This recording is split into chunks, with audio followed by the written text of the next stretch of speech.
చంటి పెసరకాయల్లాంటి వేళ్లు 4 వేళ్లు ఆ డోర్లో ఉండిపోయి ఆ పిల్లాడు కై అన్నాడు, అరిచాడు, గుక్క పట్టి నల్లగా అయిపోయాడు వెనకాల. వాళ్ళ అమ్మ ఎందుకో అరిచాడు అనుకుని సర్దుకుంది.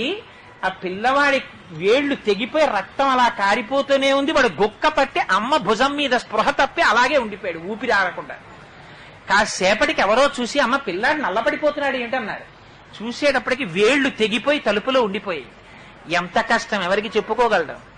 అమ్మకి చెప్పుకోవడం చేత కాని రీతిలో అన్ని కష్టాలు పడి మలమూత్రంబులతో మహాభయముతో మాతృస్థనాపేక్షతో చలమూర్ఖత్వముతో సదాభ్రమతతో చాంచల్య చిత్తంబుతో బరువైనట్టి కపజ్వర గ్రహ మహా బాల్యామయ శ్రేణితో కలనైనంతమ చింతలేక చెడితిన్ కామ్యార్థినై శంకర.